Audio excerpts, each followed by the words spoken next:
East. And Willie, we've been talking all morning about that interview. It was tough. It was aggressive. Some would say it was slanted and contextually incorrect. And yet Kamala Harris came back fighting and stood her ground, trying to make sure the viewers of Fox News get a sense of what's at stake if Donald Trump becomes the next president. But it was challenging. What's your take? Yeah, it was one of those interviews where it depends where you sit to determine the way you watch that interview, which is if you were watching through the eyes of a Trump supporter and somebody who's just gotten your information from Fox News, you probably think that Bret Baier did a good job representing that point of view and picking apart Kamala Harris. I do think many of the questions were fair. I didn't love how they were asked without giving her a chance to answer them. But I also think she did a good job, not only of standing her ground, but correcting the interview in the middle of the interview. In this one moment we're going to show this key exchange where this question of Donald Trump saying again and again now that there is an enemy within the United States. He said, don't worry about Putin, don't worry about those external allies. We can handle them. It's the enemy within, talking about Democrats like Adam Schiff and Nancy Pelosi. During the Fox News interview, Bret Baier played a portion of Donald Trump's comments from the town hall on Fox News that day, but didn't actually play the relevant part. So here's what they did show, followed by the former president's full remarks. He's the one who talks about an enemy within, an enemy within, talking about the American people, suggesting he would turn the American military on the American people. We asked that question to the former president today. Harris Faulkner had a town hall, and this is how he responded. I heard about that. They were saying I was like threatening. I'm not threatening anybody. They're the ones doing the threatening. They do phony investigations. I've been investigated more than Alphonse Capone. He was the greatest gangster. No, it's true. No, but think of it. It's called weaponization of government. It's a terrible thing. So, Brett, I'm sorry, and with all due respect, that clip was not what he has been saying about the enemy within that he has repeated when he's speaking about the American people. That's not what you just showed. Well, he was asked about that specific... No, that's not what you just showed. In all fairness and respect to you, that was the question that we asked him. You didn't show that, and here's the bottom line. He has repeated it many times, and you and I both know that. And you and I both know that he has talked about turning the American military on the American people. He has talked about going after people who are engaged in peaceful protest. He has talked about locking people up because they disagree with him. This is a democracy. And in a democracy, the President of the United States, in the United States of America, should be willing to be able to handle criticism without saying he'd lock people up for doing it. And this is what is at stake, which is why you have someone like the former chairman of the Joint Chiefs of Staff saying what Mark Milley has said about Donald Trump being a threat to the United States of America. I wasn't unhinged. You know what they are? They're a party of sound bites.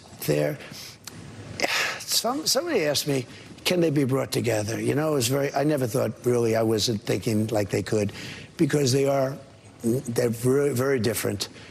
And it is the enemy from within, and they're very dangerous. They're Marxists and communists and fascists, and they're sick. I use a guy like Adam Schiff because they made up the Russia hoax. It took 2 years to solve the problem. Absolutely nothing was done wrong, et cetera, et cetera. They're dangerous for our country. We have China, we have Russia, we have all these countries. If you have a smart president, they can all be handled. The more difficult are, the Pelosi's, these people, they're so sick. And they're so evil. If they would spend their time trying to make America great again, it would be so easy to make this country great. But when I heard about that, they were saying I was like threatening. I'm not threatening anybody. They're the ones doing the threatening. They do phony investigations. I've been investigated more than Alphonse Capone. He was the greatest gangster. No, it's true. No, but think of it. It's called weaponization of government. It's a terrible thing. All right. They're the threat to democracy. Joining us now, we have New York Times opinion columnist David French and co-host of The Weekend on MSNBC, Simone Sanders Townsend. David, I'll start with you, but first I just want to say it's so important what just happened in that interview last night that we just showed, followed by the real clip. What the vice president did when she called out Brett Baier and Fox News for showing a misleading clip. She gave Americans an extremely valuable insight, an extremely valuable lesson, because there's a whole ecosystem in the world of Fox News and their viewers that feeds information to the viewers this way, in a misleading way, either leaving out key points, avoiding key parts of a story, trying to protect Donald Trump in their narrative. And she pulled the mask off in real time and said, look at what you're doing. You're misleading the American people. You showed a clip that had nothing to do with what we were talking about. And he did address it in that town hall, and you chose not to show the information that would be valuable to your viewers. It was a service.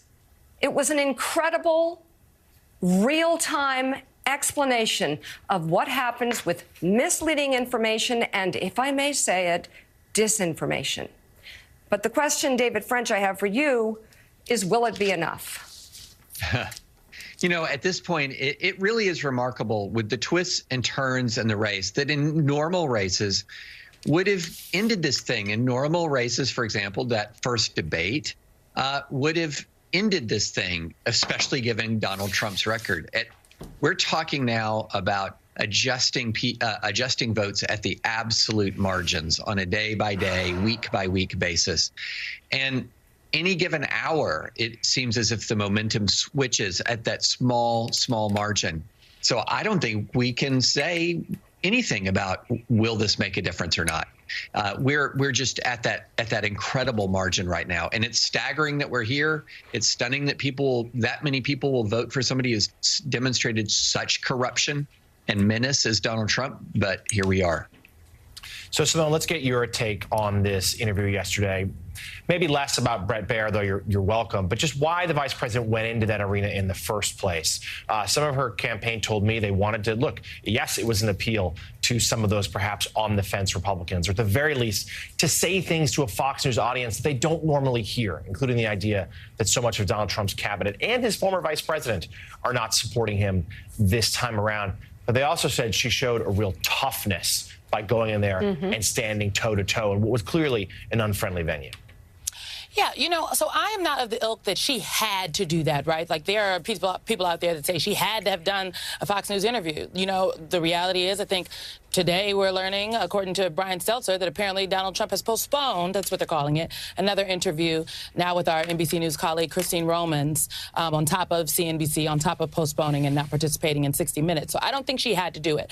However, I think if a campaign is saying that they are out there to get every single vote, that as the campaign has said, if the vice president has been clear that, one, she doesn't want any unforced errors, but two, she is not going to allow anyone to say she didn't earn this nomination, then you have to meet the voters where they are and go to all of the places where the voters you are looking to get read, watch, and listen to.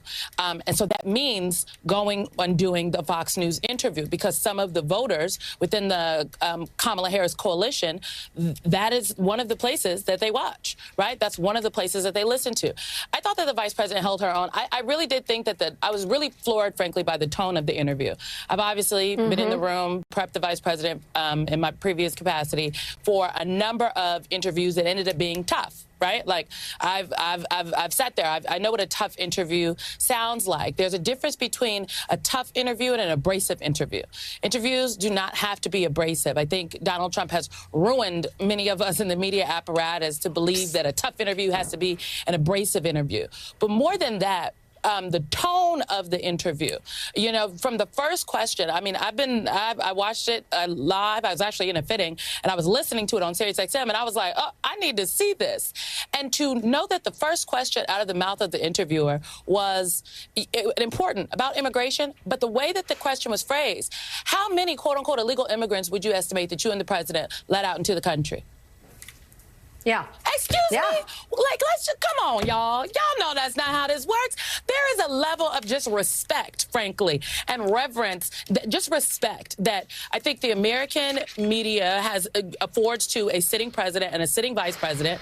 And there are times when we got to put the respect to the side because people are lying. They're not telling the truth. This was not that. And so in this interview, Vice President Harris, for lack of a better term, matched the energy that Bret Baier brought, while also being able to get her message out. She didn't allow him to talk over her. She dropped her website. She introduced information, frankly, that maybe they had not heard before. And for that reason, it was a win. It's not the only thing that she has to do going forward, but I thought it was important, but like, it was crazy.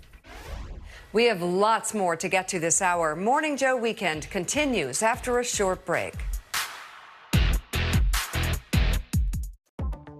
Meet the new Target Circle 360.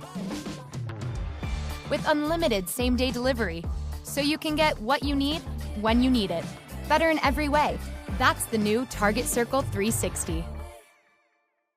When my hair started to thin, I thought, am I gonna have any hair left? After I gave birth, my hair wasn't even thinning, it was gone. When I spoke to my dermatologist, he immediately pointed me in the direction of Nutrafol.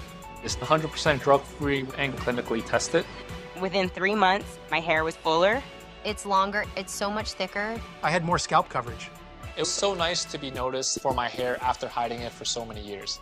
Start your hair growth journey at Nutrafol.com. Heather likes things smooth.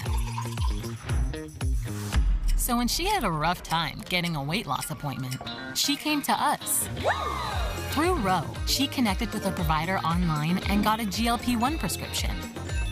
Now she's on her way to losing 20% of her weight in a year with diet and exercise. Now that's smooth. We got you, Heather. See if you qualify at ro.co/TV. At Bombas, we dream of comfort, movement, softness. We believe your basic things should be your very best things, which is why we make the most comfortable socks in the history of feet. Slippers you'll float in, and underwear and tees that feel like clouds. No, bunnies. As always, one purchased equals one donated. Bombas. Visit bombas.com and get 20% off your first order.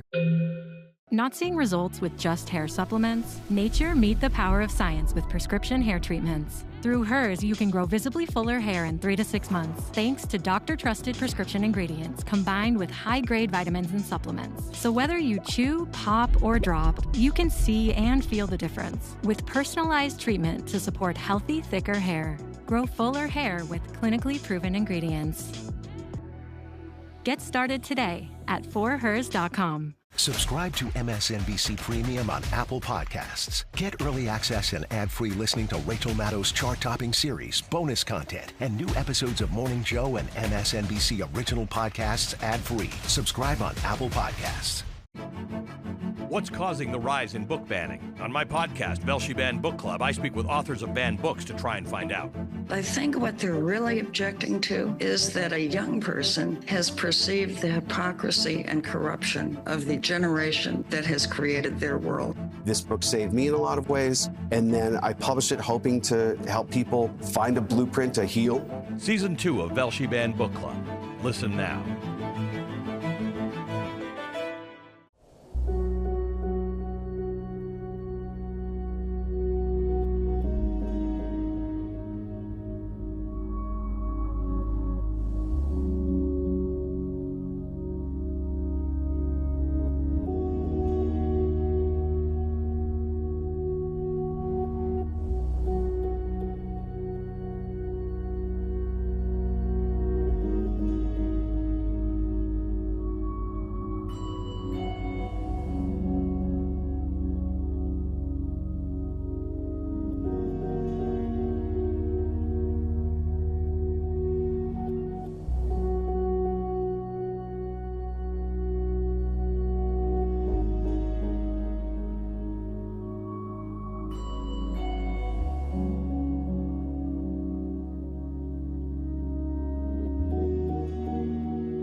You had hundreds of thousands of people come to Washington. They didn't come because of me. They came because of the election. They thought the election was a rigged election, and that's why they came. Some of those people went down to the Capitol. I said, peacefully and patriotically, nothing done wrong at all, nothing done wrong. And action was taken, strong action. Ashley Babbitt was killed. Nobody was killed.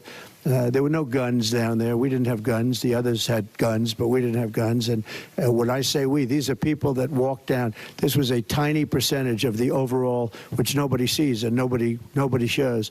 But that was a day of love from the standpoint of the millions. It's like hundreds of thousands. It could have been the largest group I've ever spoken before.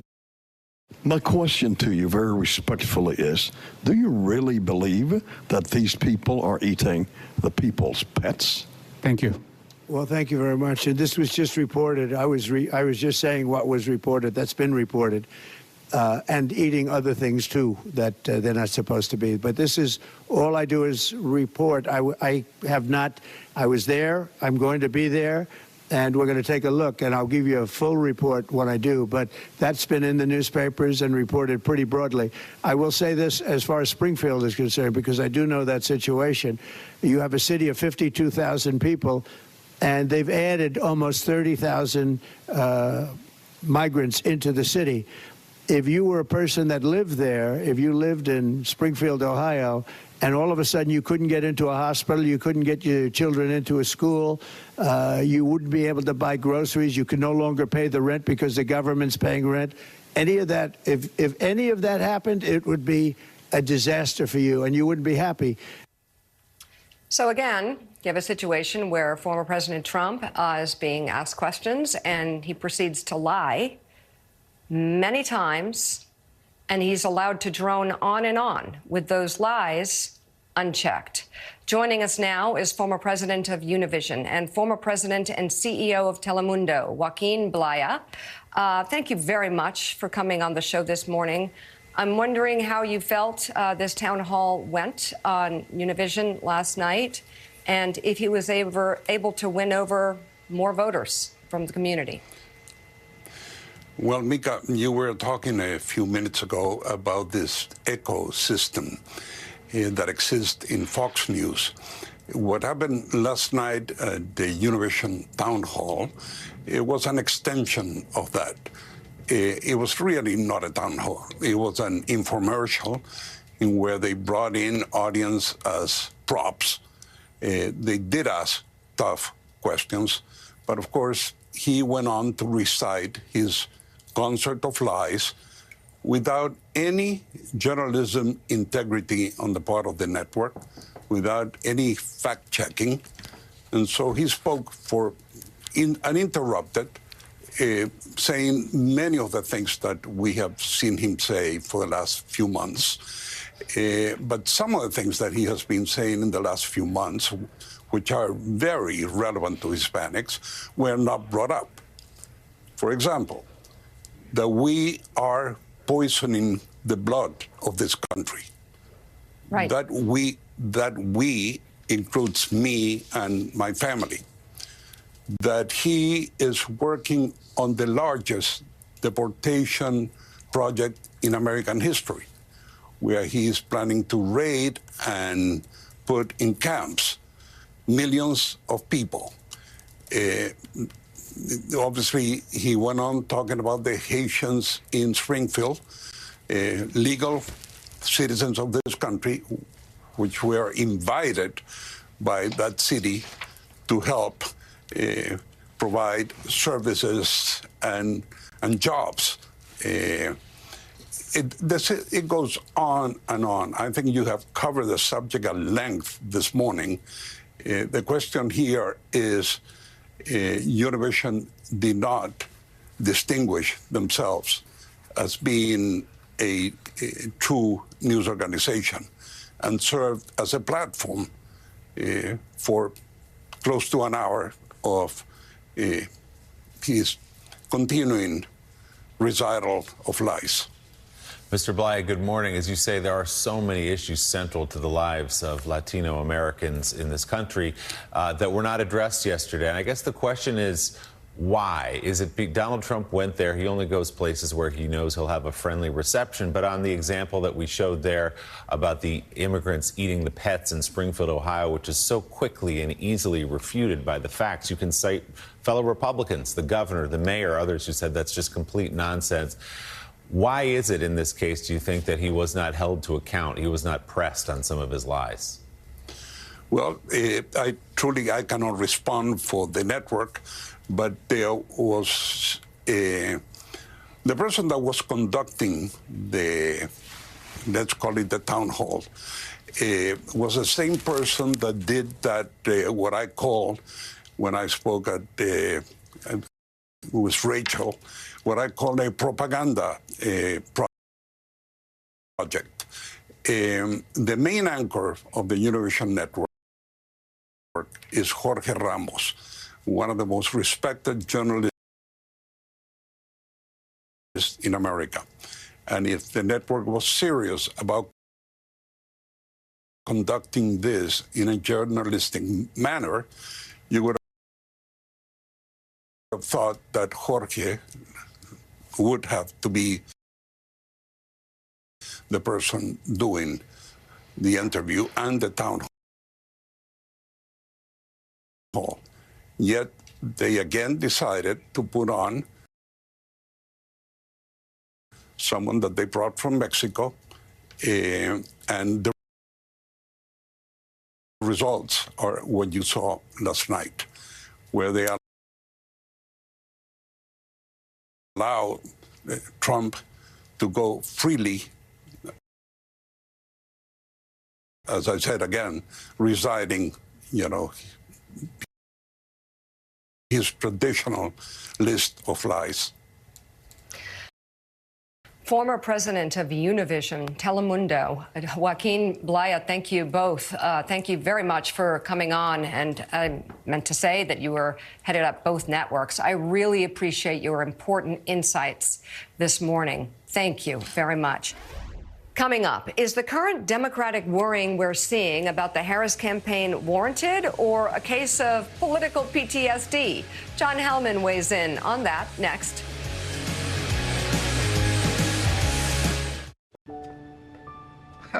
Grandpa and I used to work on this together, and when I'm gone, I want you to have it. Doesn't count. What you need is a will, something you can sign and make official. Start your will at trustandwill.com and make it count. Hi, I'm stylist Mimi Cottrell. Let's talk shoe trends for fall. Animal print is an additive to make any outfit fun and quirky, from runways to retail. I really like the ballet flat for this season because it's not only comfortable and feminine, I think it elevates any look, and it's also very professional. Court sneakers are everywhere this season. What I love about Court sneakers is the range of colors. Every girl should already have them in their closet. Find the trend that inspires you at DSW.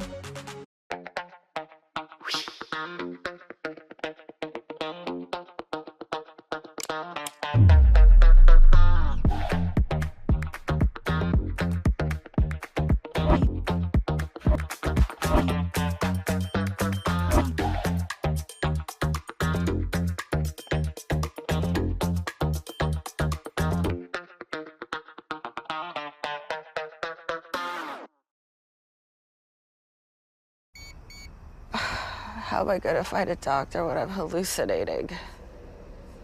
What do you think, Fever Monster? What about Sock Doc? Sock Doc? Dr. Castell has a great bedside manner. So many options. But Dr. Shi-chan will take your sketchy insurance. Shi-chan, Shi-chan, Shi-chan, Shi-chan. Thanks, bro. You've got more options than you know. Book now. Why do couples choose a Sleep Number smart bed? I need it a little cool. And I need it a lot of cool. We're both cool like that. Sleep Number does that. Sleep up to 15 degrees cooler on each side. 9 out of 10 couples sleep better on a Sleep Number smart bed. Smart beds start at $9.99, exclusively at Sleep Number. October celebration in Slotomania. The #1 free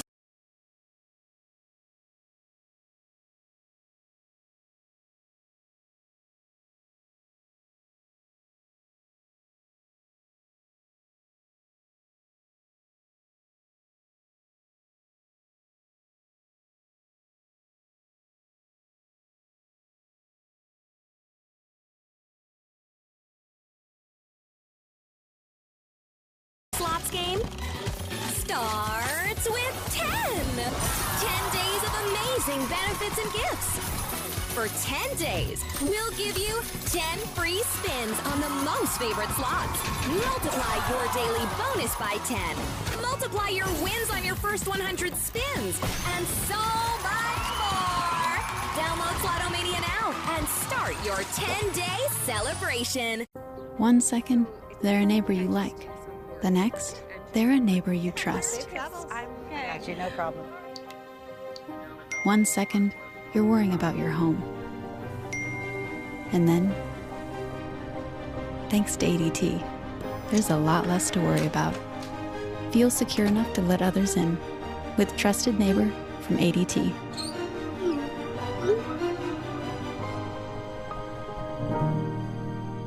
Subscribe to MSNBC Premium on Apple Podcasts. Get early access and ad-free listening to Rachel Maddow's chart-topping series, bonus content, and new episodes of Morning Joe and MSNBC original podcasts ad-free. Subscribe on Apple Podcasts.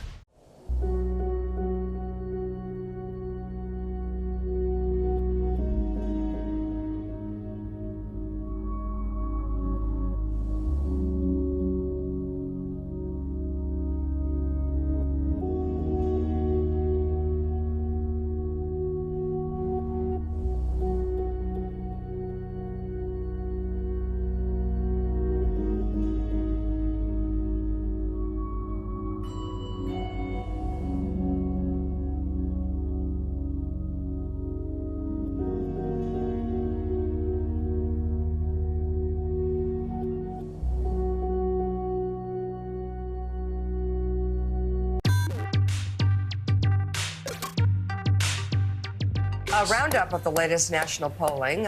Tip tracking poll of likely voters finds Kamala Harris ahead of Donald Trump, 49% to 46%. This, by the way, the most accurate poll in 2020. Well, the whining is because, if you want to call it whining, I just call it concern for the future of our country, is that is within the poll's margin of error. Exactly. The latest NBC poll has the race tied at 48% each. The latest ABC Ipsos poll finds Harris up 2. And the latest CBS News YouGov poll finds Harris up 3. And Gene, the whining, I mean, you've heard the whining, I've heard the whining. It's not whining. It is whining. Yeah. Stop whining and get to work. Yeah, I mean, exactly. I mean, seriously. You know, Gene, in all of my campaigns, I always said, we're behind, we're behind, we're behind. Just like Harris is saying, we're behind, work harder, work harder. I don't mind them whining about, you know, Kamala not being up by 5 points so long as they work hard. I mean, I don't mind if one side is whining. Well, what are you going to do about it? Get to work. But your latest column, you talk about how Democrats need to stop doom scrolling. You know what this reminds me of? This reminds me of 2008, when people would nervously go on 538 every like 2 or 3 seconds. And if the polls weren't going exactly their direction for Barack Obama, they would melt down. Thus, they continue to melt down. Yeah, I too am old enough to remember 2008 when it was the same kind of thing. If there was like a blip in Obama's polling, people would just freak out, and they're just never going to elect him. It's going to be awful. It's going to be horrible. And of course, we know how that worked out. Look, the race is where it is, right? She has a narrow lead in the national polls, and we are the swing states are all within the margin of error according to the polls. We're not going to know which way they're swinging until we count the votes. And so, what are you going to do? You're going to obsess on that and wring your hands and. What they do. Please go see your therapist, but in the meantime, go out and just work for her. You know, make phone calls with that phone instead of using it just to scroll through the polling. That's not going to tell you anything new. In fact, she raised $1 billion in 3 months, and her campaign has maybe the biggest field operation, certainly that I've ever seen or heard of. Thousands and thousands of field workers in all the states, 2,500 in the battleground states alone. They should be in a really good position with all those hundreds of thousands of volunteers to get out the vote. And by the way, the election's already started in a lot of states. So get up off the couch, go help bring this home, because she is in a really good position to be the next president of the United States. John Howman's piece is on this theme as well in Puck, titled "Keep Kamala and Carry On." John asks whether the current Democratic worrying about the Harris campaign is warranted or a case of political PTSD. John, we'll let you walk through your piece a little bit, but a lot of this is about 2016, is it not? Which Democrats were feeling confident. Donald Trump was Donald Trump. No way he could be president. They learned the lesson the hard way that he most certainly could be. What are you seeing out in the field and talking to people, not just voters, but inside these campaigns as well? I think there's some PTSD, not just from 2016, but even from 2020, where the polling miss in 2020 was bigger than the polling miss in 2016 comprehensively. You know, Joe Biden was supposedly up by these large amounts, and we saw about basically a 4-point polling miss across the battleground states. So there's a lot of PTSD. And I try to, in this piece, try to go through and say, hey, there are some reasons why Democrats, there's a case for panic. I mean, there's a case, there's data out there that should alarm Democrats. And you go through and look at some of those things. When you hear people like Alyssa Slotkin in Michigan or Tammy Baldwin in Wisconsin privately telling people that the vice president is behind in those states, that's a good reason to worry. You look at her numbers with African-American voters, her numbers with Hispanic voters, that's a good reason to worry. What is not a good reason to worry, and this is where I kind of go to the other side and say, here's the reason why you are just bedwetting here, and this is where you all have to calm down, relates to what Eugene said, although I'd put a somewhat finer point on it. The race is tied statistically. It has been tied statistically since the Democratic convention, effectively. Harris got some ground from the late August to mid-September. But we have been in a statistical tie nationally and in the battleground states that entire time. There's not been volatility in this race. In the period of time from the Democratic convention through the debate through to now, just start with the Democratic debate. Harris was up 3 points in the national polling. You had the debate where she slaughtered Donald Trump. You had a second assassination attempt on Donald Trump. You have war breaking out in the Middle East. You have the Fed lowering interest rates for the first time in years. And I can name 10 other big things that have happened.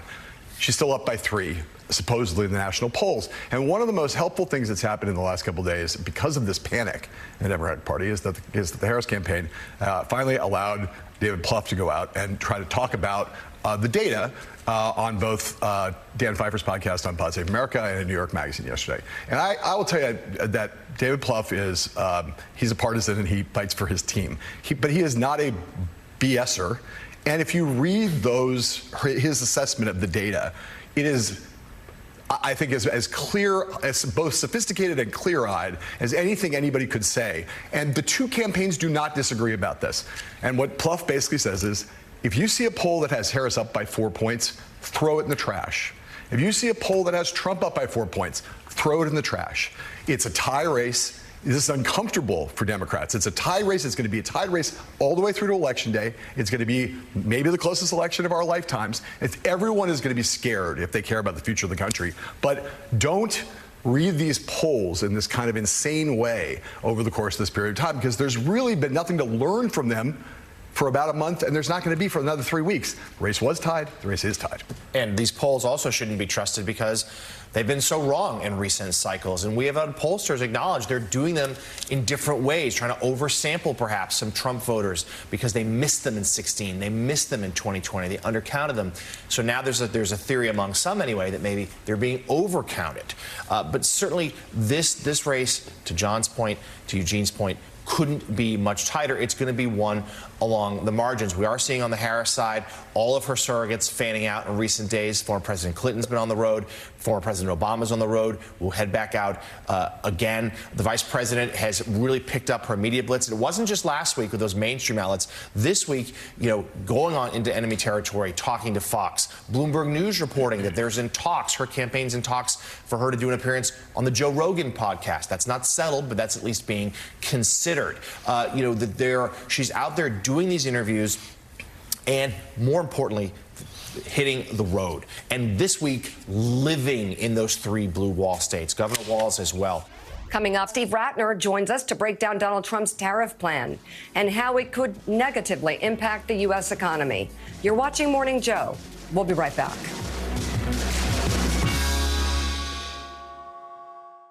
Looking for a way to stretch the dollar? With Insurify, you can cut your car insurance bill in half. Getting a deal on car insurance from Insurify is super easy, and all you need is a phone and a finger. Scroll through dozens of prices and tap to switch online. That's it. No phone calls and no wasted time. It's just like searching for a flight or hotel online. Enter your car information and Insurify does the rest. Go to Insurify and save today. Check if you're overpaying for car insurance. Go to Insurify.com. If you have feelings about this election, if you have feelings about who you want to win the election, this is now officially the time that you need to do something about it. If you care about the election results this year, if you're not already volunteering, it's time to do it. Watching TV and worrying about the news doesn't count as actually doing something to help your country. If you think this election matters and you have a preference as to who wins, you must now do something other than worry.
You talked a lot about tariffs.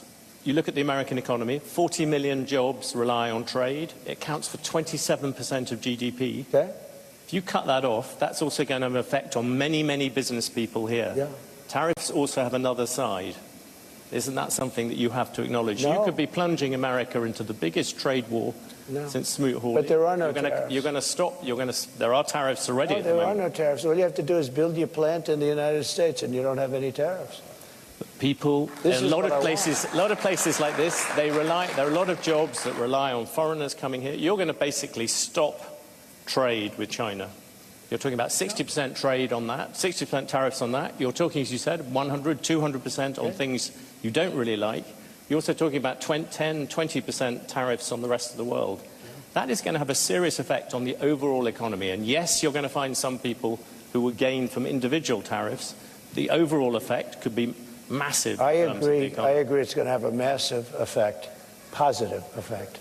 It's going to be a positive, not a negative. Well, let me just let me tell you. I know how committed you are to this, and it must be hard for you to spend 25 years talking about tariffs as being negative and then have somebody explain to you that you're totally wrong. Donald Trump earlier this week in an interview with the editor of Bloomberg News, John Micklethwaite, at an economic conference in Chicago. Joining us now with charts on the truth about tariffs, former Treasury official and Morning Joe economic analyst Steve Ratner. Steve, good morning. Great to see you. We'll let you dig into your first chart in a moment, but I know you watched that entire interview, that entire exchange. What stood out to you? What stood out to me is that Trump was talking basically economic nonsense, and not just on tariffs, but on all kinds of other things that he talked about there, on taxes, on his administration, and so forth. And the crowd was obviously a very pro-Trump crowd, and they really liked it, frankly. Yes, giving smattering of applause to the idea of tariffs. So let's talk about what those are actually and how they actually would affect people heading out to the polls in a couple of weeks. Your first chart shows that tariffs are like a national sales tax. How does that work? Yeah, Willie, look, the most important thing for anybody to take away from this is exactly that. Tariffs are like a national sales tax. They add to the cost of goods, whether it's 10%, 20%, 100%, 200%. But don't believe me. Let's look at some history here. Trump actually imposed a bunch of tariffs, as you'll recall, including on laundry machines. Back in January of 2018, he put a tariff on a laundry machine, average cost $750. It added $200 to the cost of the laundry machine. But then President Biden allowed that tariff to expire. And so what happened? The price of laundry machines fell by $75.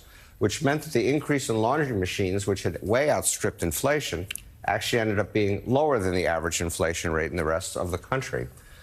And then the other thing that happens often with tariffs is that countries, as you suggested, retaliate. And so a lot of countries put tariffs on our exports, our agricultural exports, soybeans, things like that, in retaliation for what Trump did on iron and steel. And look what happened. We lost $27 billion of agricultural exports to all these different countries because they put on their own set of tariffs. Our farmers lost out. Trump ended up raising agricultural subsidies to make up for it. Right. So we lost multiple times in the course of all this. Yeah, as you point out, they had to actually lift farm aid to close the gap and make up the difference, more taxpayer money there. So let's move to your second chart that shows what the tariffs do actually to the broader economy in terms of growth. Yeah, a couple things. First of all, we don't have tariffs as a major source of our revenue for the reasons I was just explaining, which that they really don't work. Trump says he's going to put on so much tariffs that he's going to actually be able to cut taxes and things like that. But you're starting from such a small amount, the federal budget is so big, not going to make any difference. Let's look at another historical example. The Great Depression. I think a lot of us studied in school that the Great Depression was either caused or exacerbated by tariffs. Actually, it wasn't caused by it, it was exacerbated by it, is the answer. Smoot-Hawley tariffs were passed in January 1930. The economy was already in a recession. Look how bad it was. I'm not going to say the tariffs are all of this, but they certainly didn't help, and they actually hurt. Then the tariffs are removed by FDR in 1934. These were put on by Hoover. FDR removes them. And the economy is growing again. Again, not all because of tariffs, but I think every economist in the mainstream would tell you those tariffs and every other tariff hurt economic growth. Okay, and your final chart, Steve, gets at the fact that tariffs are regressive. In other words, they hurt people at the bottom of the economic scale more than they do at the top. Exactly, Willie. And let's again take some history here rather than believing what I say. Let's look at solar panels. We were having a nice growth in the number of solar panel jobs. There's an increase in solar panel jobs under Obama. Trump put his tariffs in place, and actually growth in solar panel jobs slowed down, even with the tariffs. And then when Biden helped pass the Inflation Reduction Act that we're familiar with, the growth in solar panels jumped. The Peterson Institute, which is a well-respected student of these matters, did an analysis of Trump's proposed tariffs and found, as you said, they hurt workers at the bottom the most. They cost the average worker between $2,600 and $3,900 a year in increased prices for their goods. Remember, it's a national sales tax. But if you're at the bottom, it could cost you 6.3% of your after-tax income versus 2.9% for those at the top. So they hurt everybody in terms of your after-tax income, but they hurt those at the bottom the most. So, Steve, given all the data you've just shown us, we know the Biden administration, many administrations have imposed some tariffs over the years. What is the case for tariffs? There are a couple cases. One is when other countries don't play fair with us. Trump thinks no other country plays fair with us. That's not really true. But if you have a country that's egregiously subsidizing its own companies, you can use tariffs there. Tariffs are also used, and Alexander Hamilton actually advocated tariffs when you have a young industry that you're trying to grow, to protect it and allow it to grow. So there are some cases for tariffs, but they're very limited. And as I said, I think almost every mainstream economist will tell you tariffs end up hurting. We all learned in school, trade is good. We make something more efficiently than another country. We sell it to them. They make something more efficiently than we do. We buy it from them. That's good trade. Tariffs get in the way of all that and have those costs associated with them. Up next, Emmy-winning actor Henry Winkler will be our guest with a look at his many new projects. Morning Joe Weekend will be right back. I'd like to show you something. This Halloween season on Disney Plus. Trick or treat! Get a little scared. He's in area. Or a little more scared. Or you can get very scared. Even terrified. Choose carefully with Hulu on Disney Plus.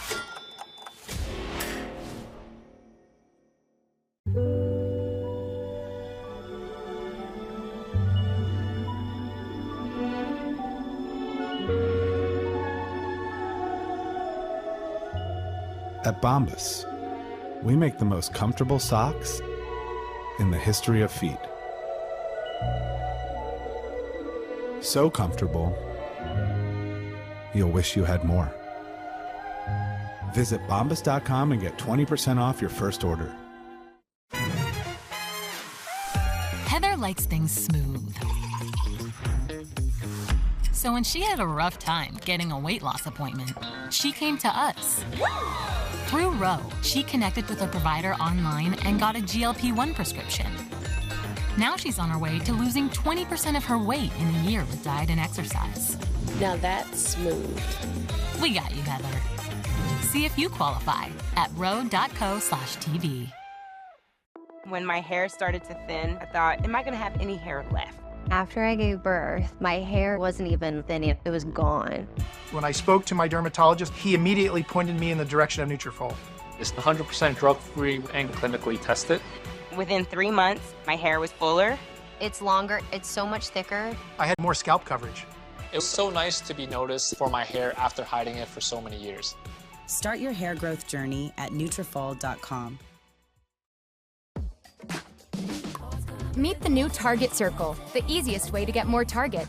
That means automatic deals when you join for free. Pay with the new Target Circle card and save an extra 5%. Use it on everyday stuff and on make their day stuff. And upgrade to the new Target Circle 360 for unlimited same-day delivery, so you can get what you need when you need it. Better in every way. That's the new Target Circle. The Vote. It's as American as apple pie. It's iconic. Got the flag up. Patriotic. The Vote is as American as you. This November, step into the box and make it stick. Vote her up.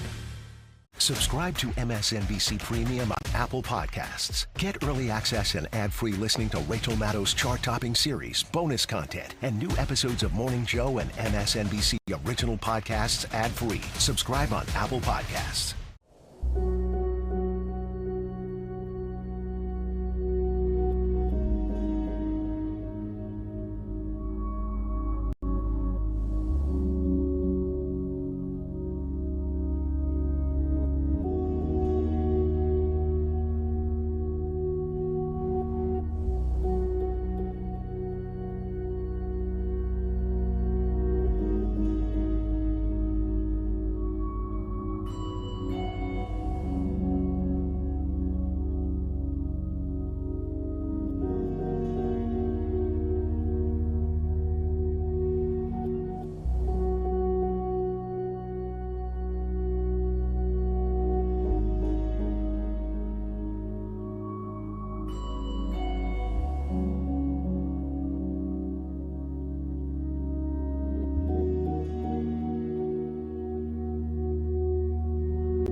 we're doing here is awful. What the? I find it's much better not to dwell on things like that. You're scared. Tell me why. Here comes another angel. Don't kill us. Kill you? I hardly know you. That's a look at the new season of American Horror Stories, which debuts today on Hulu, and you saw it there, starring the great Henry Winkler as the mysterious Dr. Nostrum. Winkler also out today with a new children's book in his series. It's titled Detective Duck, The Case of the Missing Tadpole, and the paperback edition of his best-selling memoir, Being Henry, goes on sale next Tuesday. The Emmy-winning actor, writer, director, producer, the legend, Henry Winkler, is with us in studio. We're so happy to see you. Just the introduction was my entire hit. That was it, right? There's nothing left to say. There's nothing left to say. Thank you so much. You are a very busy man. I am. And so much of it is in the family. We're going to talk about your wife and daughter's podcast in a minute. Yes. But let's talk about how you got this job on American Horror Stories. My son, when he was 10 years old, I took him to see Wes Anderson's Bottle Rocket. He said, I'm going to be a director. He kept his word. He and his associate, Alexis, run American Horror Stories. And he hired Dad to be an actor. What was that phone call like? It was amazing. First of all, I was so thrilled. I got to the set and I asked for a cup of coffee, and the crew brought me a paper cup, and on it was written Daddy Winkler. Well, they had to distinguish between you and Max, I guess. You can't tell. You can't tell. So tell us about this character. I mean, American Horror Stories, always good. Tell us about the doctor. Okay, so let me just say, he starts off lovely, and that's all I can tell you. I can also tell you I'm in it. No, they have got me so buttoned down. Sure. I can't tell you how with a scalpel and that I go after people. So what was that dynamic like, working every day with your son, with him being in charge? He's very strict. I would hope so. He's very strict. You know, I am an ad-libber because I have trouble reading. And Dad, respect the writer. There is an exclamation point. Oh. Use it. Okay. And then a classmate of his, Matt Spicer, who spent most of his school life in my house, eating us out of house and home, was my director. Oh, now, wow. I'm working for these two guys. That is just wild. It was amazing. Isn't that amazing? Yeah. And, you and I got a chance to sit down a few months ago at Katz's Deli. Yes. Which was one of the great thrills I'm still of my digesting career. the pastrami. Yeah, that was some meal. There we are with our trays. Yeah. You did the pastrami. I think I did the turkey. You did? Just to mix it up a little bit. Maybe I should have done the pastrami. But it was a delicious meal, talking about this book, Being Henry, which went on to become a big bestseller, now out in paperback. Here's the great thing.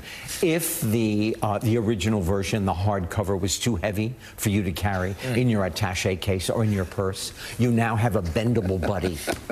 It's so light, it's so airy, and still entertaining. Perfect for an attaché. Stories from your career, stories from your childhood. For the few people who may not have read it in hard copy. Yes. What was this journey like for you to sit down and tell the story from start to finish? Again, we have 3 children, Jed, Zoe, and Max. Max was the one who said, Dad, you've got to tell your stories. You've got to get, and I said, that's good, but I'm dyslexic. And he said, you'll figure out a way. And I met a man named James, and I had to fly this man out to California. I didn't know that was part of it. And I spoke to him for about 70 hours, and we crafted the book together. So I'd like to turn to another book, which I also assume is autobiographical. Yes, it is. And Detective Duck. Tell us the inspiration here. What role did you play? Lynn Oliver and I, in 2003, I couldn't get hired because I was typecast as the Fonz, and somebody said, write books for children. And I met Lynn Oliver, and this is our 39th. Wow.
hitting that win with your crew. Oh, yeah, see, defense. All way uphill with a same-game parlay. Yeah! BetMGM's got your back.